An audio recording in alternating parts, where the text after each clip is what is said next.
And I'm going to say good evening one more time, and welcome to each of you for coming here. It's just wonderful to see this capacity crowd here tonight, so we really appreciate you coming out and being supportive of MLK activities. I'm Marcus Martin. I'm Vice President and Chief Officer for Diversity and Equity at UVA, and I'm also Professor of Emergency Medicine and the past Chair of the Department of Emergency Medicine at UVA. And it's really great to be here at the African American Heritage Center. This is an absolutely wonderful venue. So first I want to thank Andrea Douglas and her staff for accommodating us here tonight and continuously accommodating us here. So Andrea, thank you very much. And also want to thank Cindy Frederick and Danny Hauser, Elizabeth Muse, and Cecilia McGargy, Dana Mays, and Althea Brooks, as well as Jane Petro, all from UVA Lifetime Learning Alumni and Parent Engagement for their work with us. They collaborated with the Office for Diversity and Equity and the President's Commission on Slavery and the University to co-sponsor this program tonight. So I really thank all those individuals. And Megan Faulkner and Kristen Morgan from the Office for Diversity and Equity in the back, and all of the ODE staff. And I also want to thank all of the folks on the 2015 Community MLK Planning Committee, consisting of about 50 individuals from the community and the university, for bringing us over 25 events over the past 2 weeks. These events will be ending this Friday. But first of all, let me thank all those folks again with an applause, and please help me.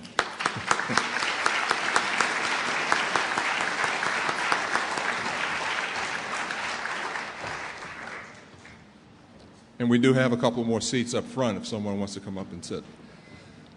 So the theme for our program, MLK Community Program this year, is Giving Voice, and it's in recognition of the 150th anniversary of the 13th Amendment to the U.S. Constitution, which abolished slavery and involuntary servitude, and the 50th anniversaries of the Voting Rights Act and the Civil Rights Act.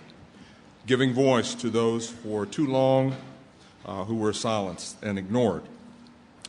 So we have a great panel tonight. Our panelists tonight include the President's Commission on Slavery and University Commission members, Kurt Von Dyke, Patrina Jackson, Mara McGinnis, and Kelly Dietz. Kurt Von Dyke, who's co-chair of the commission, had a family emergency and cannot be with us tonight.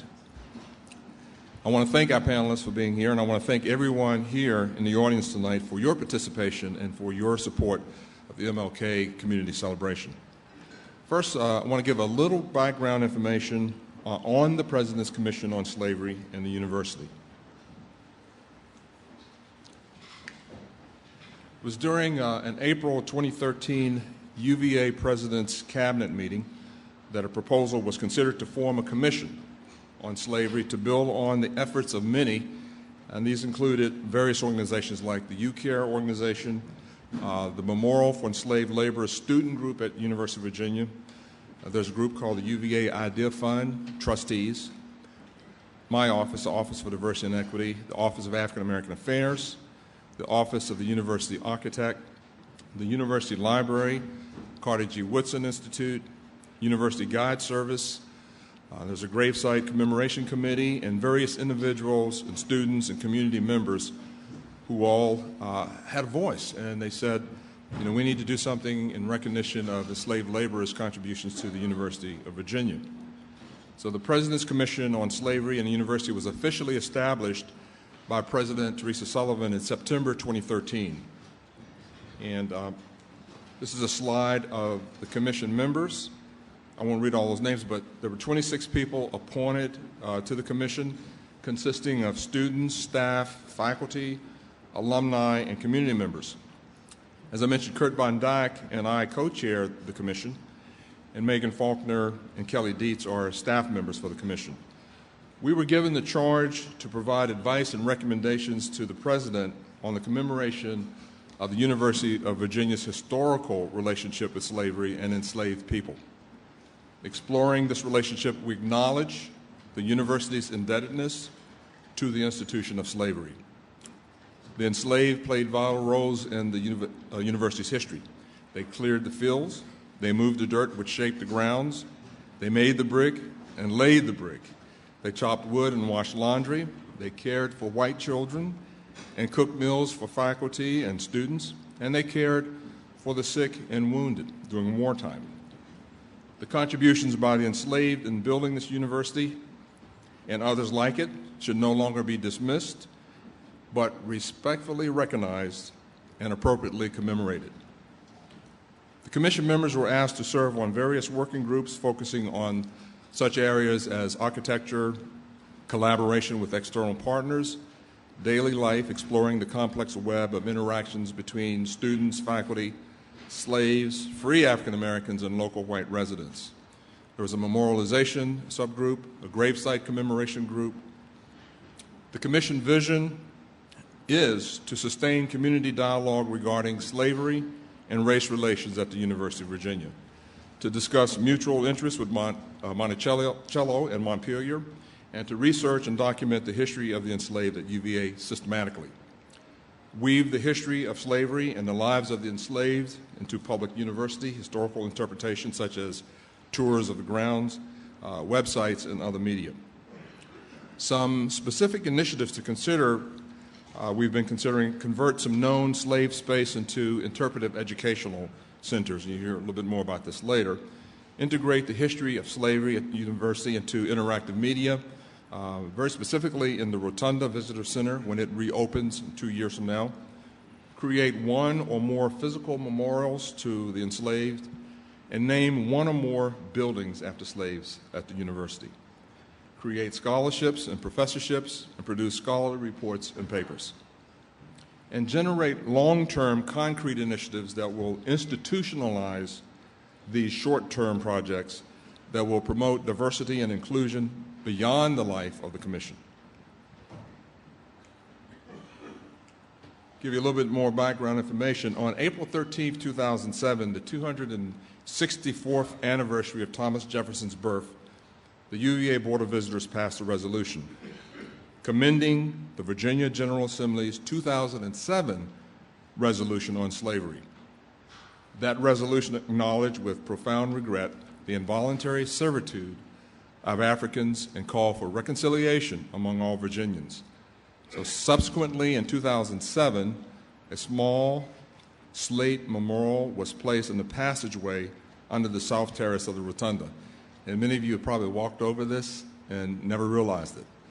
So it's on the ground floor, and it states, "In honor of the several hundred women and men, both free and enslaved, whose labor between 1817 and 1826 helped to realize Thomas Jefferson's design for the University of Virginia." So that's been there since 2007. One of the reasons the Memorial for Enslaved Laborers student group promoted further exploration and investigation and the need for a more visible monument was because this one is not very visible.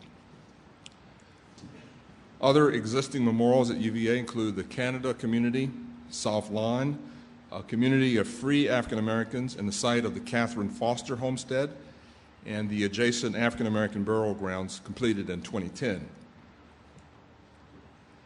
The Henry Martin plaque installed in 2012 honors bell ringer and custodian Henry Martin, who was born into slavery at Monticello in 1826 and worked at UVA in slavery and freedom for some 53 years. So realizing the need for full-time research, we created a postdoctoral research associate position and filled it just before the symposium on slavery was held at the University of Virginia last fall. We established a local advisory board consisting of about 20 diverse individuals from the Charlottesville community: Rosa Atkins, Mary Jo Bateman, Caruso Brown, Lloyd Cosby, Alvin Edwards, Annie Evans, Doreen Feldman, Hodari Hamilton, Phoebe Haupt, Zai Hill, Gertrude Ivory, Dorinda Johnson, Maurice Jones, Lynn Rainville, Preston Reynolds, Kristen Zakos, Jesse Turner, Rick Turner, Hilda Ward, and Karen Waters Wicks. A number of these individuals were very instrumental in helping us commemorate the African American Cemetery at UVA, which I'll speak about in just a minute. So we held a slavery symposium in October 2014 with the generous support of John and Barbara Now.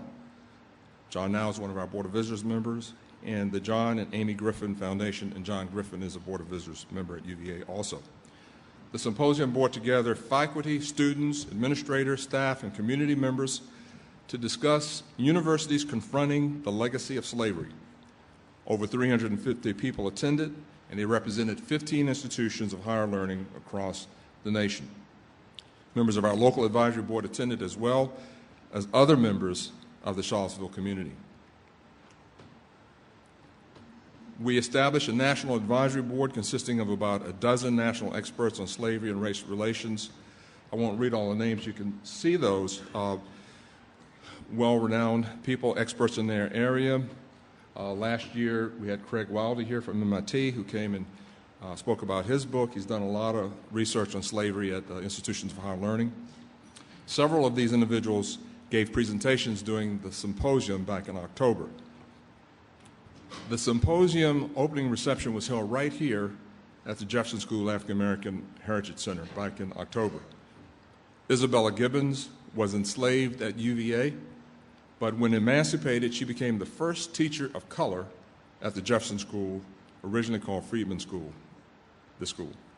Her husband, William Gibbons, also enslaved at UVA, after emancipation became a minister at the First Baptist Church in Charlottesville, not too far from the Jefferson School, just a block over. So during that symposium in October, a memorial service was held at First Baptist Church where President Sullivan and State Delegate Dolores McQuinn spoke. That night, we held a commemoration ceremony at the UVA African American Cemetery.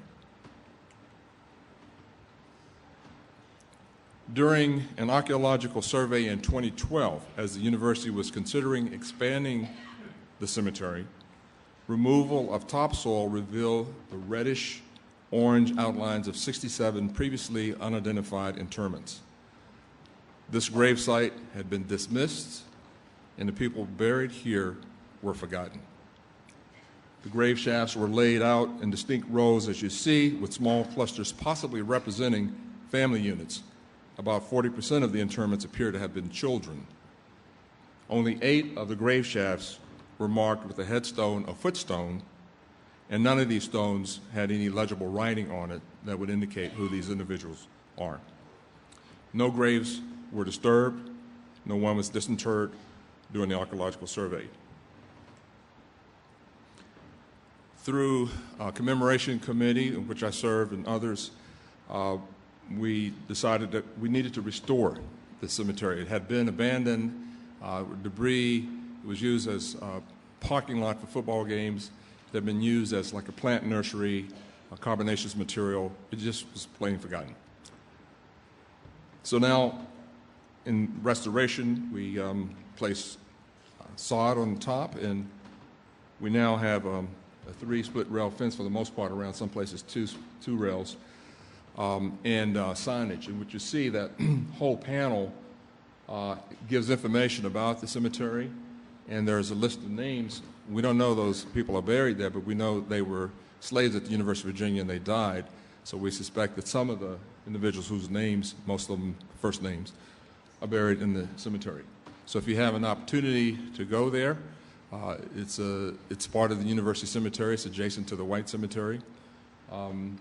It's a wonderful place to go and to contemplate. A poem about the cemetery was commissioned and written by a renowned poet, Brenda Marie Osby, and we read that poem that night. Dr. Deborah McDowell read the poem. That night, the ceremony took place at the cemetery. The pathway into the cemetery was illuminated, and this is the pathway into the African American Cemetery. There was a community choir that members of our local advisory board put together, led by Reverend Almeda Miller from Richmond, and this was beautiful. They were singing, "Walk Together, Children, and Keep Your Lights Trimmed and Burning." So just a beautiful ceremony. Each individual, the ceremony, held a mason jar with the candle light. There's some individuals who are here tonight who took part in that ceremony. Each of the 67 grave shafts were marked by shepherd hooks holding mason jars with candlelight, and a libation ceremony was conducted. It was a very moving experience. Now, we commissioned the film Unearthed and Understood: Slavery and the University of Virginia, directed by Eduardo Montes Bradley, the Heritage Film Project. Again, I want to thank Eduardo Montes Bradley for a fantastic job and all those who took part in this film. Thank you again.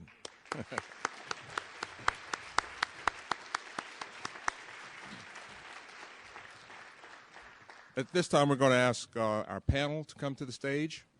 I'm going to ask each of the panelists just to give a brief introduction, and Petrina, we'll start with you. Good evening. I'm Petrina Jackson, and I'm the head of instruction and outreach at the Albert and Shirley Small Special Collections Library. And in my role, I coordinate the instruction program as well as continue to help to build that program. So when professors or groups contact me and they want to see items from the Special Collections Library, I basically make sure that that class happens so that their objectives are met with what they want their students to learn from that class. Good evening. It's exciting to see so many people here. I'm Mari McInnes. I'm in the Provost's office and also a professor of art history and American studies. My research is focused on issues related to race and slavery. And at the University of Virginia, I teach a lot of classes that get students working with Petrina and the library and primary collections. Those two principal classes are Arts and Cultures of the Slave South and Discovering Mr. Jefferson's Academical Village. And I had them in there this semester working specifically on university archives around this topic, and I'll talk a little bit more about that later. I'm Kelly Dietz. I'm the research associate for the commission, and I'm going to tell you all about what I'm doing in a second. Okay, great. I actually have 3 questions that were written in advance for the 3 panelists, and then we will leave an opportunity for members of the audience to raise questions that you may have. So I'm going to, and again, Kurt Van Dyke, who is the co-chair, some of you may have come in after I mentioned, was to be with us on the panel, but he had a family emergency and couldn't be here. So the first question goes to Mari. It's a 2-part question. To date, what has the Commission learned about the history of slavery and the enslaved at UVA, and how do we know what we now know? The other part is, what can we learn about slavery and the lives of the enslaved at the university from studying the landscape and architecture? Great. So I'm going to try to do this in brief. And our comments here at the front this evening are intended to give you a little base background and then hopefully generate some questions at the end. So we'll all be relatively brief in what we're going to say. First, to talk about how we know what we know. And how we know what we know is really an introductory dive into the archival resources at the university library. The University of Virginia has extraordinary official archives, and they total hundreds and hundreds of linear feet. It's really an overwhelming amount of data. And a number of people over the last 10 years have begun to do research in these archives and begun to uncover the story of slavery at the University of Virginia. But in many ways, we've really only touched the tip of the iceberg. But some of those important people and publications, or at least projects in the past 10 years, have included work by Gail Schulman and Catherine Neal, both of whom have published or written papers on the history of slavery.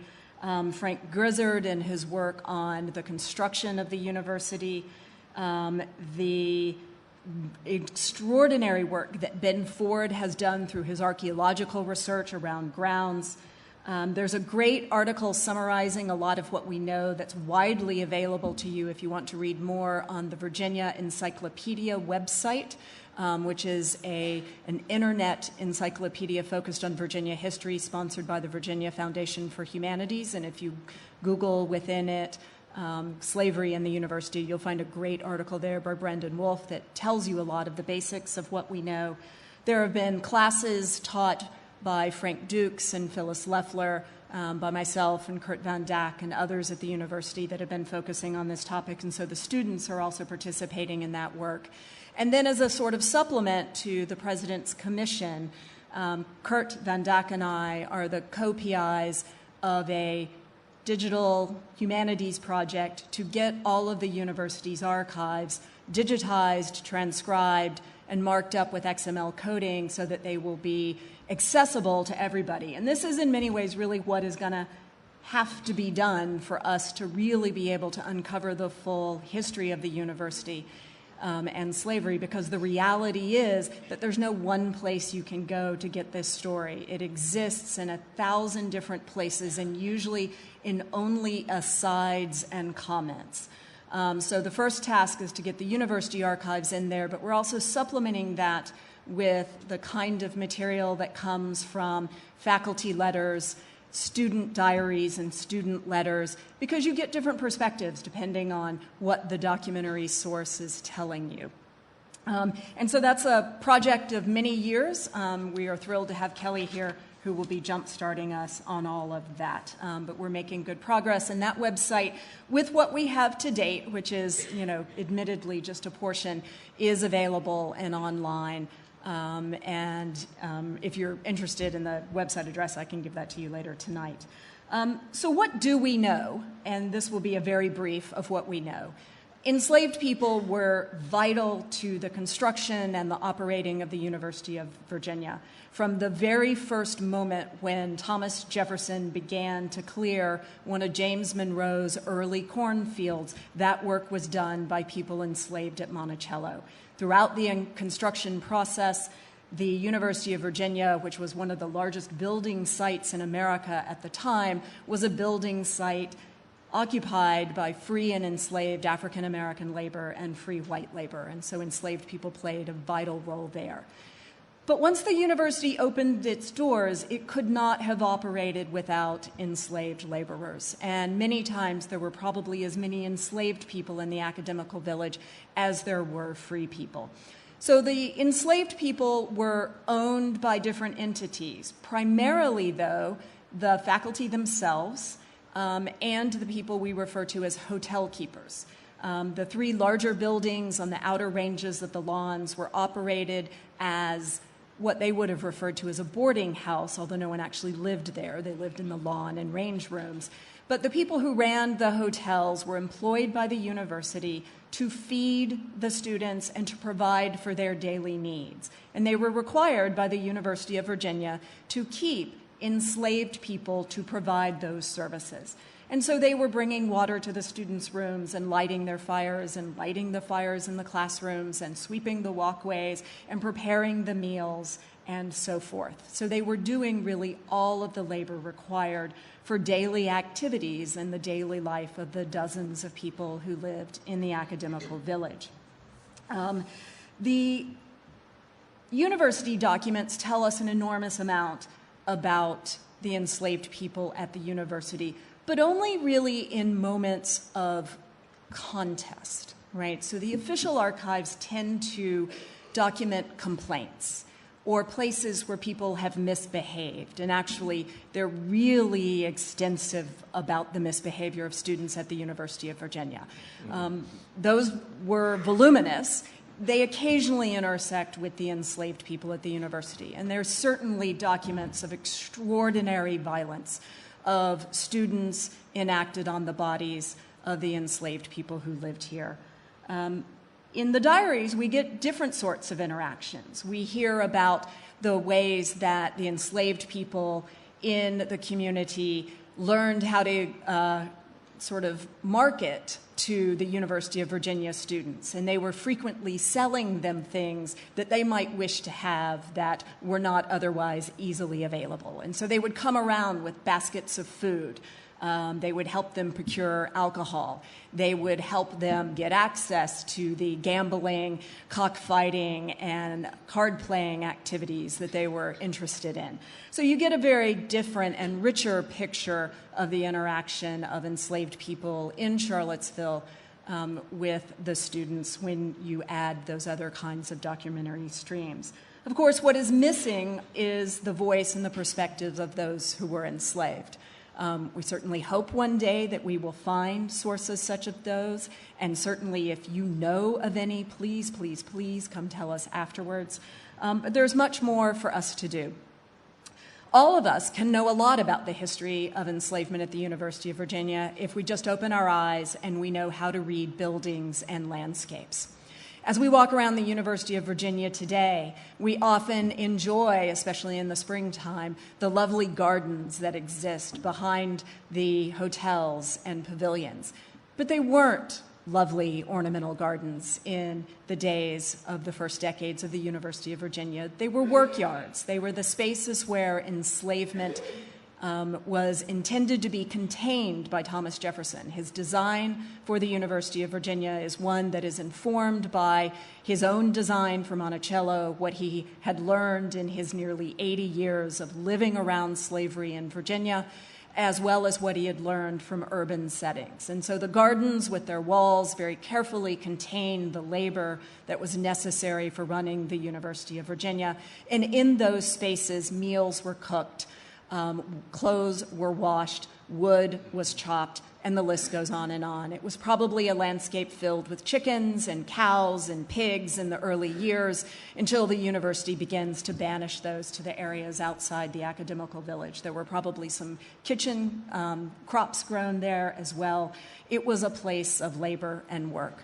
You can look into the basement spaces of pavilions and the hotels and see the places where labor was conducted, where enslaved people lived, same with the attics as well. And so if you begin to open your eyes as you walk around the University of Virginia and begin to look for those spaces, you can see much of the history of enslavement written there. Thank you, Mari. Appreciate that. Well, thank you. That was fantastic.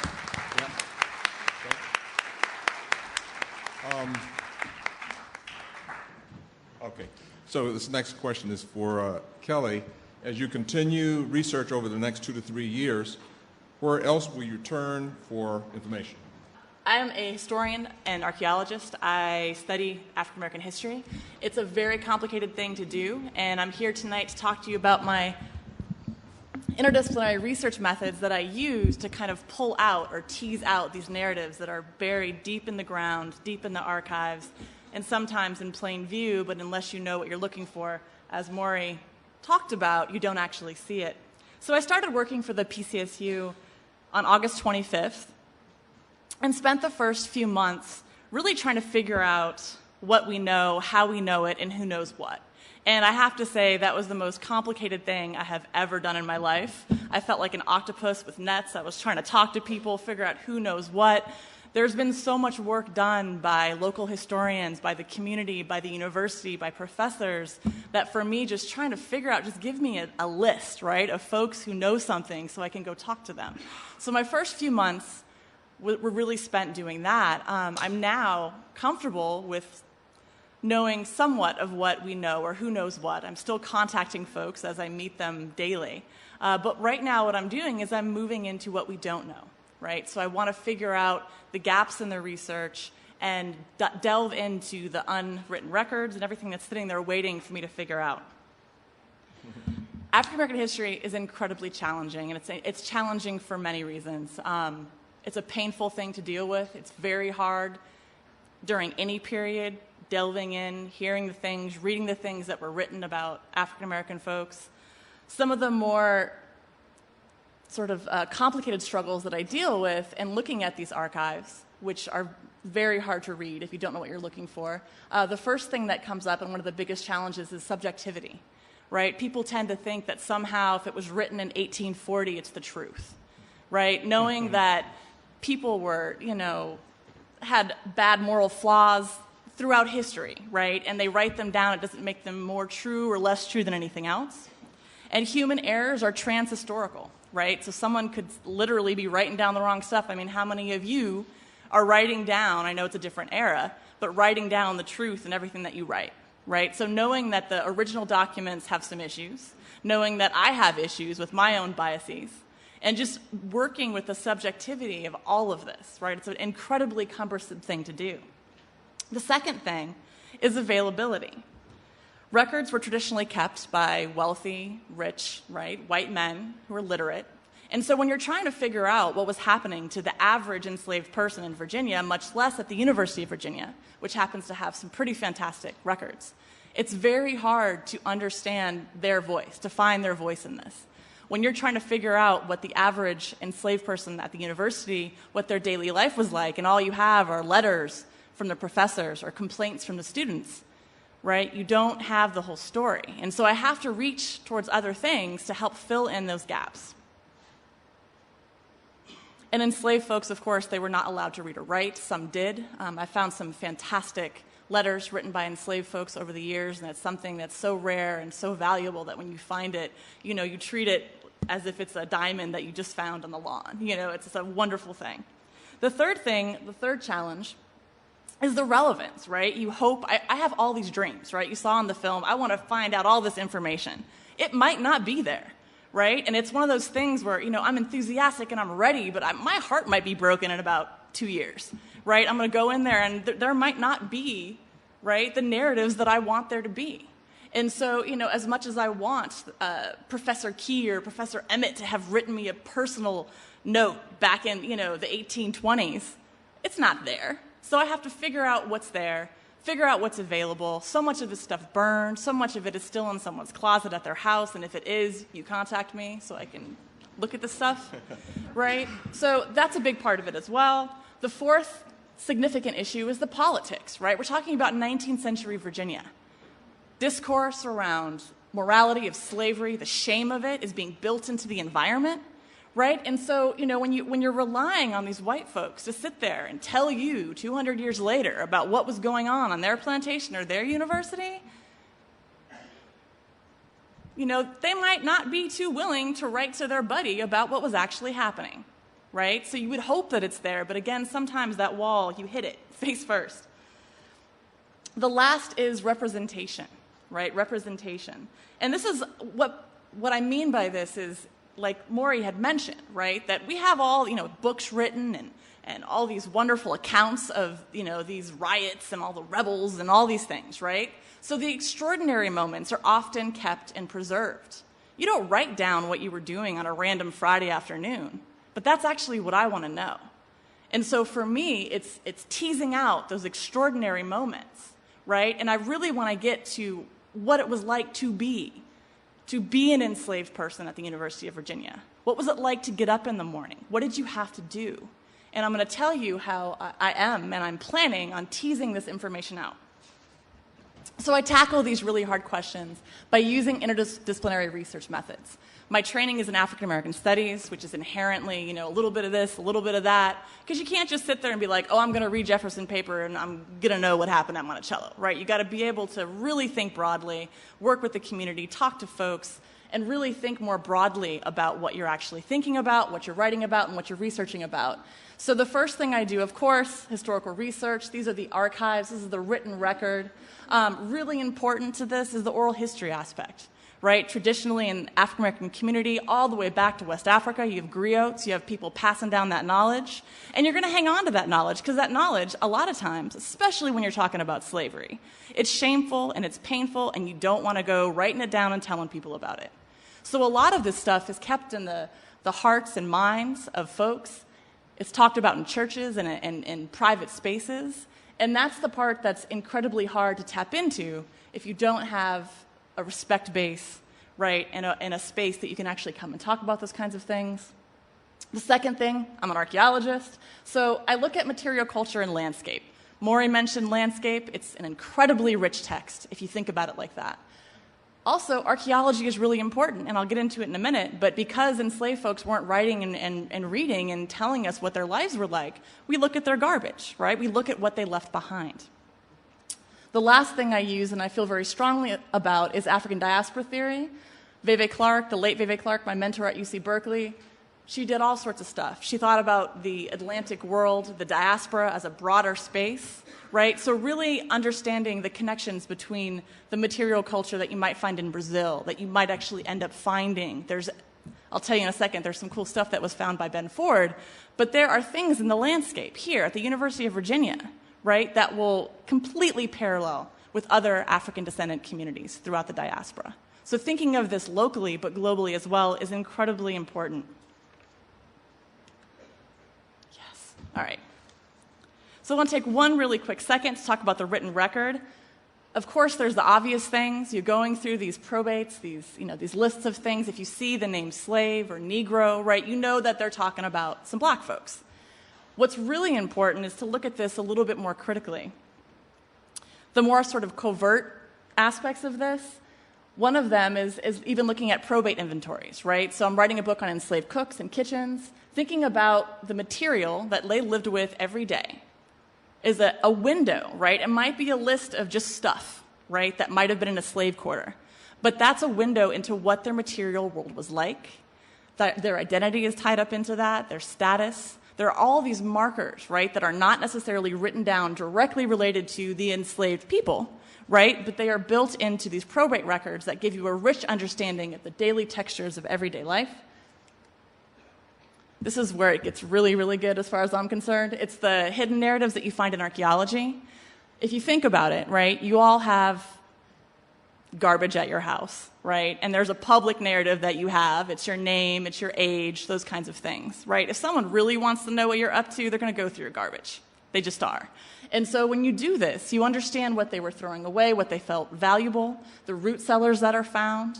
It's an incredibly powerful tool to understand what was actually happening, right? There might be a sign in here that says no food or eating in the building, and the garbage is full of cheeseburger wrappers, right? So you figure out a way to be like, look, there's a law here in place, but the archaeology says that they were doing something a little bit more, a little bit more risky, and that's an important narrative to uncover as well. And this sort of way of looking at things, this is something that I'm going to be doing with a lot of the material here, not just the recipes, but this is a really good example. If you think of something like a recipe, right, and you look at this saying, okay, they ate oyster stew, so what, right? But then as a former chef, I'm sitting here looking, 100 oysters? How long is that going to take me to cook? I'm going to be sitting there with my hands bleeding for 2 hours trying to get those shells open. So when you look at it in terms of labor, you see a completely different profile than you do if you're like, oh, they were, eating French-inspired food. Right, but how long did it take to make that? So when you start looking at these typical, right, written records and thinking of dynamic ways that looking at the material, you're going to end up really understanding the daily life of a lot of these folks that lived here at the university. And lastly, landscapes, you spoke beautifully on that, so I'm going to cut it off here. But landscapes are an incredibly rich text, and it's something that you cannot ignore when you're looking at the University of Virginia and the enslaved community. That's it. Okay, Kelly, thank you very much. Inspiring answer. Sorry to beat you up. Wasn't too slow. So to ask panelists to come back together again, and got one question here for Petrina.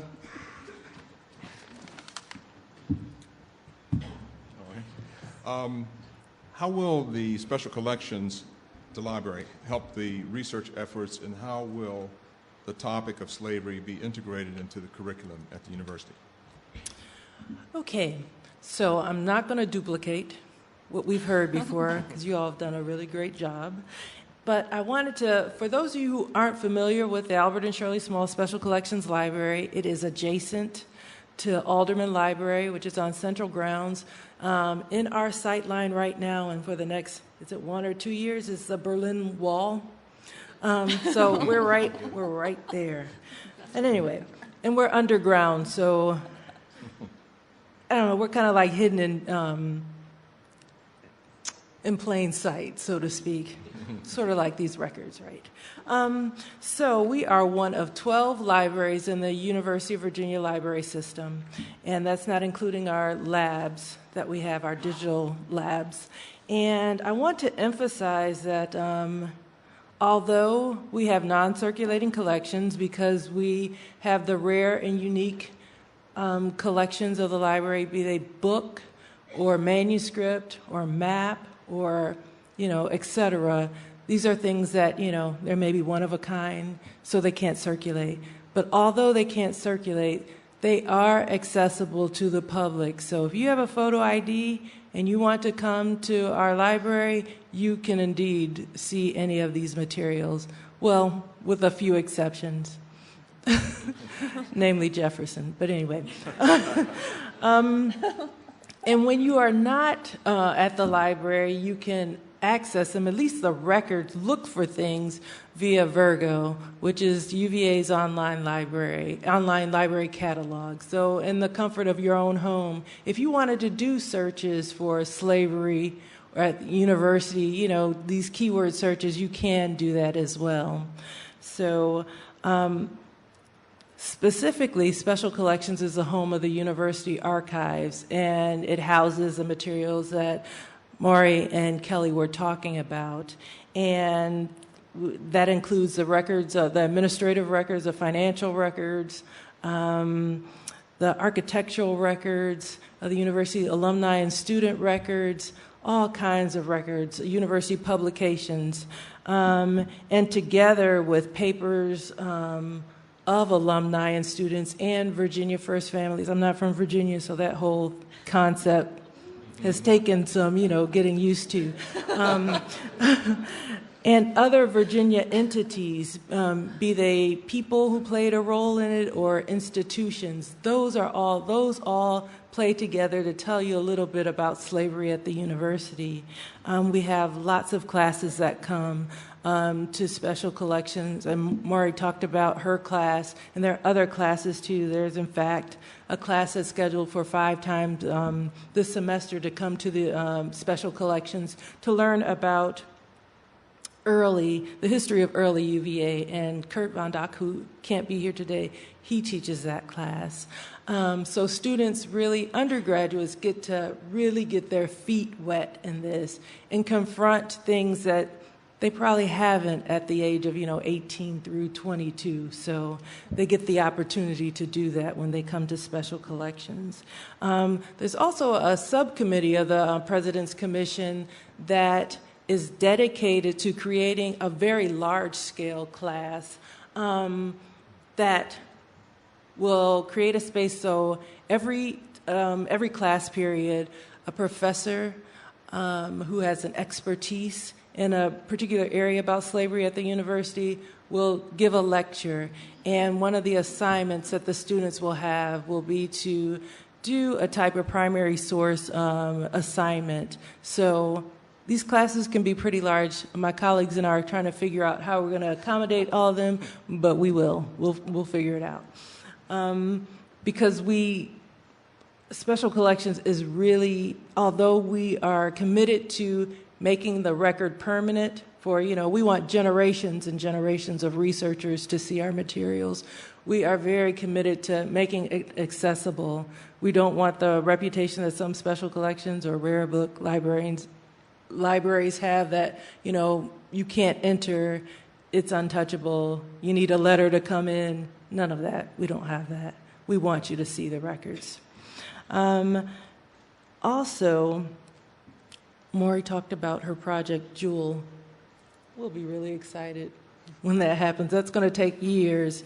But when all those records are online, that'll really help us out a great deal, and we look forward to that. We also use our exhibition spaces to talk about this topic, and we've only had really a small exhibition on slavery at the university, and my colleague Irvin Jordan helped to curate that with me, and it was called Working Without Wages. It was in 2 small cases, but we're in talks to have a very large-scale exhibition on this topic. And I was talking to a colleague today, and she was saying that I wonder if this really could have happened in the 1990s at the university, to have a large-scale exhibition.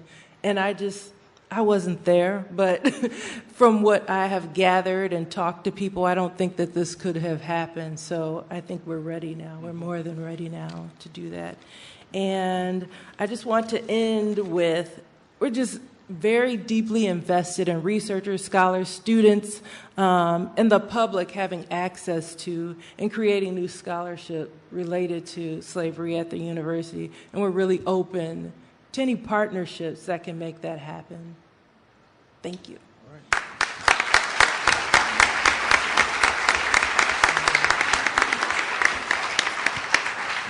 So we're going to open it up to the floor, and You know, as we try to receive feedback from the community, we have held several meetings with the community. We have a subgroup of the President's Commission on Slavery and the university that's called Collaborating with External Partners, meaning Monticello, Montpelier, Morven, and the immediate community. So we're looking for feedback.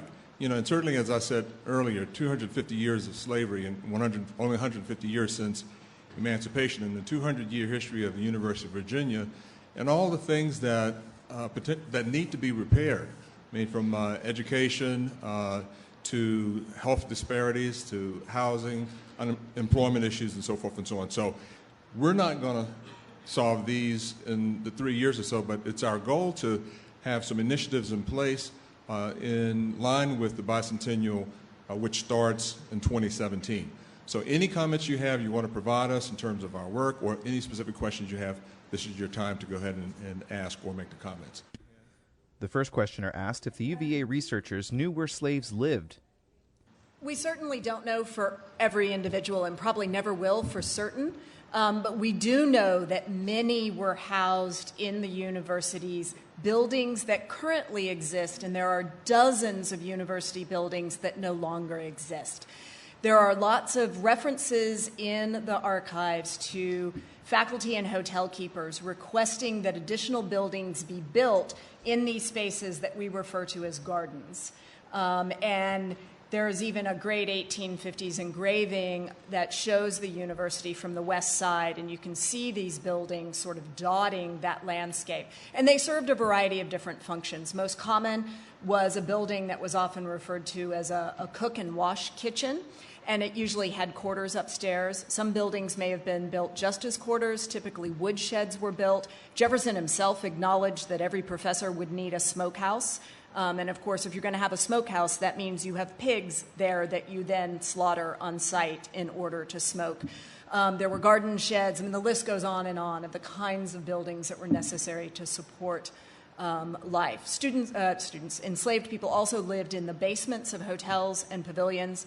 In the garrets, we have records of faculty members requesting that an opening be put in the ceiling with access to the attic where there originally was not access, so that enslaved people can sleep up there, and in some of the rooms under the lawn rooms. We both have documentary evidence of that, as well as inside those rooms, and we've just started looking at those. I mean, just this last year, we've begun documenting those spaces, and there's evidence of whitewash, and in some of them, even plaster, as those rooms were prepared for inhabitation. The second question asked if there were plans to list the names of all the unpaid workers who built the University of Virginia, or a trail that people could take to see the history. I'll take the first stab at this and you all can follow up. So we have one of our groups is looking at memorialization, and not only with just a plaque or some plaques on this building or that building, but basically a trail around the university, and if it extends into the community, that as well, and certainly to the cemetery, where we already have names of slaves on a plaque there. But when I say a trail, it could start with information in a Rotunda Visitor Center. It could be interpretive space. You know, we know there are a few buildings. One is called the Cracker Box. One is called the Muse. One is McGuffey Cottage. There are some rooms underneath, a couple of student rooms on the grounds, like rooms 24, 26, in the back part below, where we know slaves inhabited. So a lot of different places where information can be placed regarding enslaved workers and free African American contribution, and contributions of workers in the early period. And then, as I mentioned earlier, I mentioned in the video, why not put the name of slaves on buildings? So we have that opportunity with the history of those who contributed and how they contributed, perhaps in the lobby of certain buildings. And this bottom line is we need more than just one plaque. That one plaque that's gray slate, which is maybe 3 feet long by about 2 feet wide, is certainly not enough. And I'm very proud of the students, the Memorial for Enslaved Labor Students Group, who just pointed this out and said this is not sufficient. So, others?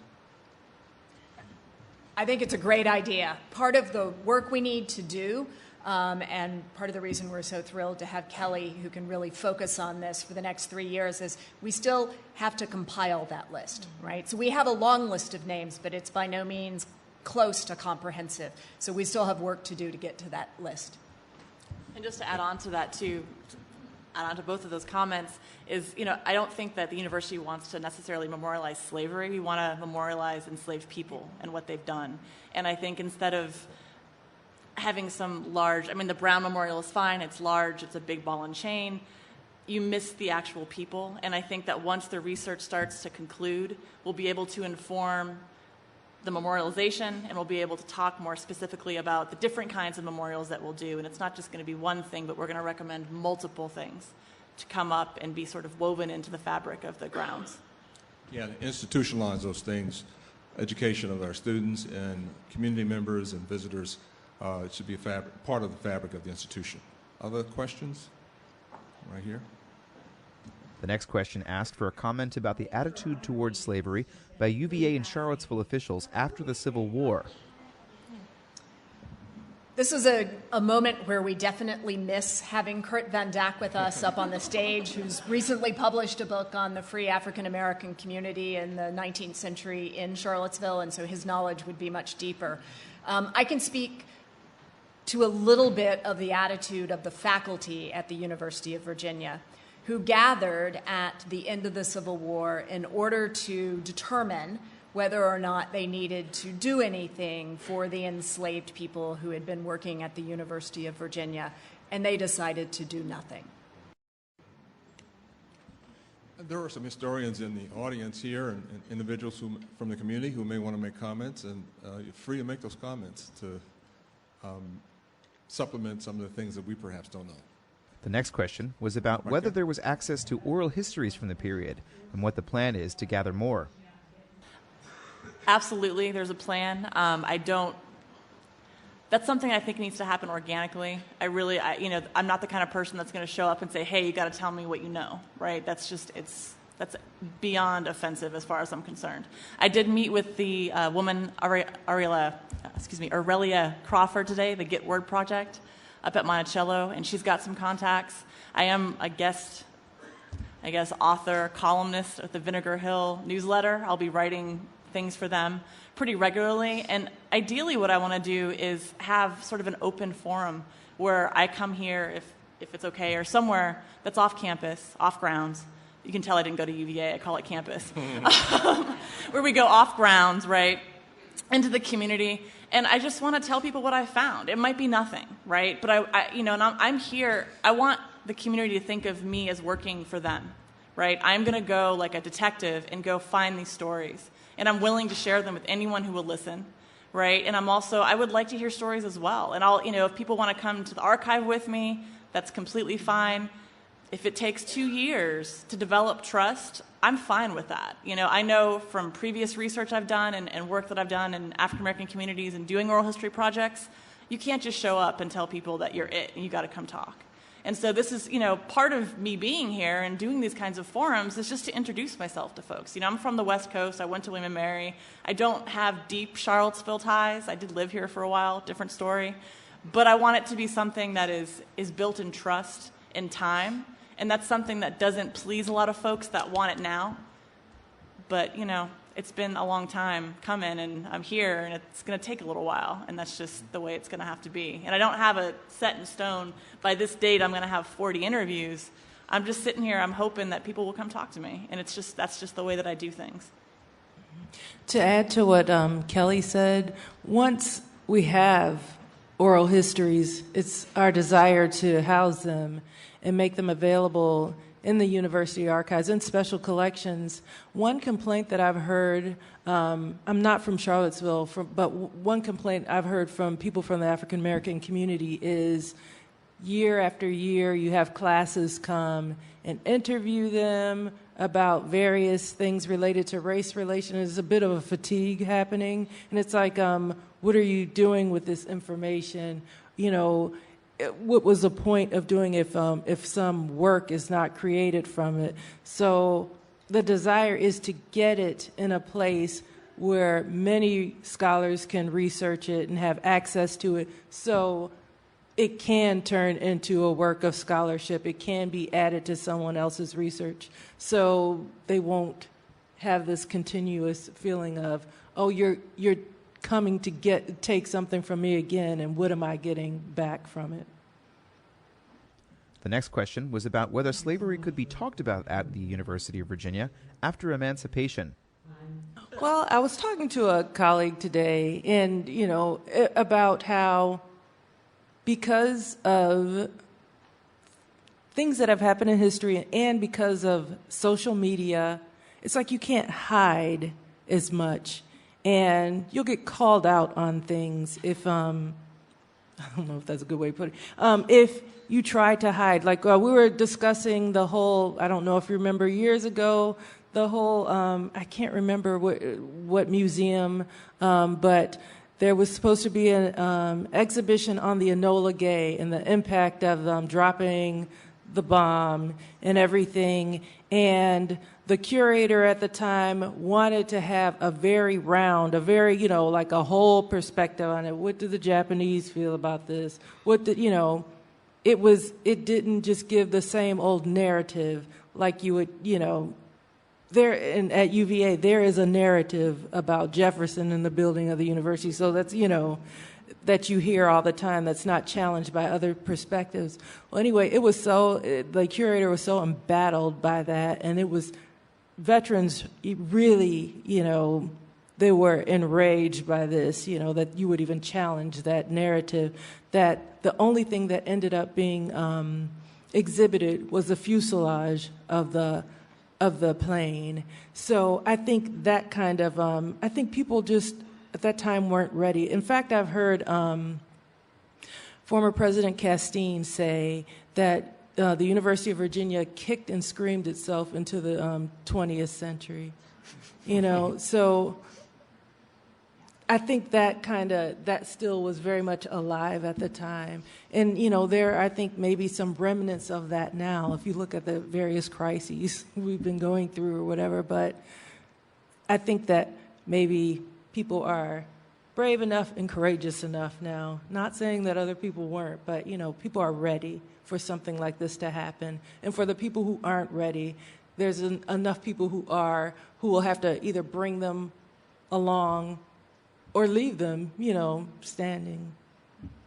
Just another couple of perspectives on that. I was a student at the University of Virginia, an undergraduate student in the 1980s, and a member of the University Guide Service, which is a student volunteer organization that is the primary group that gives tours to visitors on grounds, both historical and admissions tours. And we never discussed slavery. And it wasn't that we were trying to hide anything. We just actually didn't even think about it. And that is, for me, who's now a historian of this, completely embarrassing, right? But most of us had grown up in the 1970s when this was still a topic not fully discussed. Most strong scholarship on American slavery really begins with the Civil Rights Movement, becomes very strong in the 1970s, but doesn't really become increasingly mainstream until more recently. It has really been in the discussions of the last 20 years that we've made progress in African American history being American history, not being in something that is treated separately. I will remind you that in the 1990s, most people were still not acknowledging Thomas Jefferson's relationship to Sally Hemings. And there was a real tendency in many quarters, but by no means all, to mythologize Jefferson. And the conversations that have happened in the last 15 or 20 years have allowed us to look at Jefferson, or forced some people to look at Jefferson and acknowledge that Jefferson the man embodies the paradox of American history. How can the man who says with his words that all men are created equal be a man who does nothing to end slavery? And Jefferson embodies that paradox, and the establishment of the University of Virginia does as well. It was intended to ensure the success of the democratic experiment, but it was reliant upon slavery. And I've been at the University of Virginia for 19 years now, came in as chair of emergency medicine. So I've seen the institution and the community from the perspective of a physician, an administrator, a father of 3 kids who graduated from University of Virginia, advisor, et cetera, et cetera. We recently, it's complex, and I don't want to talk too long about this because we could go on with me talking about diversity data.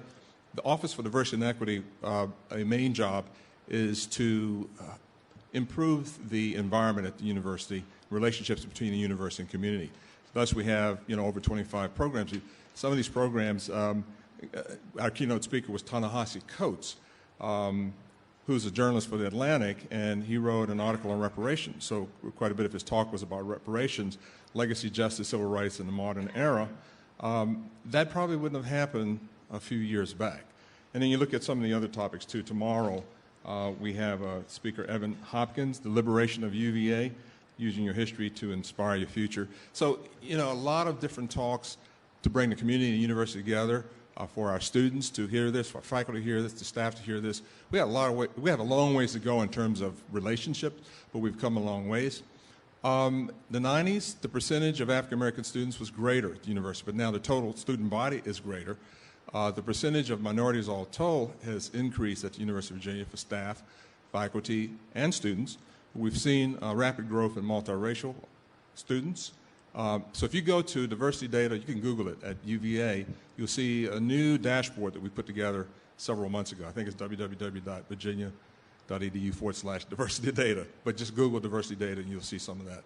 But part of what the Commission on Slavery and University hopefully will do is to bring more insight to relationships. Again, this has been a long history of the need for repair in terms of relationships between the university and the community and the things we're trying to do. So we know we're not going to solve all those problems, but we're going to come closer to making this a better institution and a better community. I want to thank the panel one more time.